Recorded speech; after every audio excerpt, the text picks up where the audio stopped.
లైఫ్లో మీకు అసలు షుగరు రావద్దంటే ఇలా చేయాలి. ఏం చేయాలి అని అనుకుంటున్నారా? అదేదో పెద్ద ప్రమాదకరమైన కార్యక్రమం కాదండి.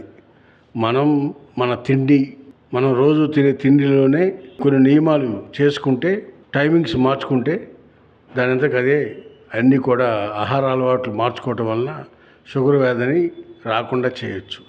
ముఖ్యంగా ఉదయం బ్రేక్ఫాస్ట్లో రెగ్యులర్గా తినే ఇడ్లీ, దోశ బదులుగా పెసరట్టు, ఓట్స్, మొలకలు, పండ్లు వంటివి తినాలి.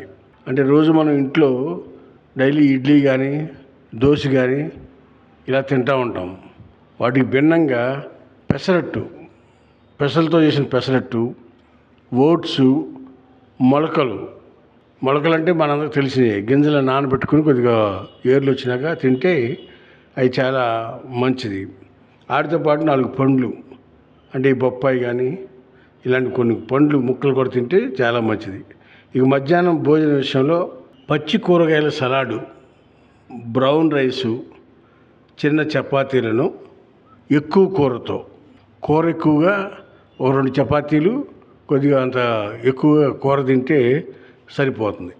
రాత్రి భోజనాన్ని ఒక టైం పెట్టుకుని 7:30 ఒక టైం పెట్టుకుని ఆ టైంలో భోజనం ముగించేయాలి. దాంట్లో కూడా నానబెట్టిన గింజలు, విత్తనాలు, బొప్పాయి, జామ లాంటి పండ్లు తీసుకోవాలి. ఈ డైట్ని పాటిస్తే మీకు అసలు లైఫ్లో షుగర్ రాదు, ఇంకా ఏ సమస్యలు కూడా రావని వైద్య నిపుణులు తెలియపరుస్తూ ఉన్నారు. మనం ఈ విధంగా కనుక ఆహారం తీసుకోవడంలో నియమాలు పెట్టుకుని ఇలా తింటూ ఉంటే కనుక మనకి జీవితంలో షుగర్ కాదు, ఏ జబ్బులు కూడా రావు అని వైద్యశాస్త్రం చెప్తా ఉంది. మరిన్ని లేటెస్ట్ వీడియోస్ కోసం వెంటనే సబ్స్క్రైబ్ చేయండి. అలాగే ఈ బెల్ ని కూడా రింగ్ చేసేయండి. మా లేటెస్ట్ వీడియోస్ నోటిఫికేషన్స్ అన్నీ మీ మొబైల్లో వస్తాయి. మా వీడియోస్ మీకు నచ్చితే లైక్ చేయండి, షేర్ చేయండి, నచ్చకపోతే కామెంట్ చేయండి.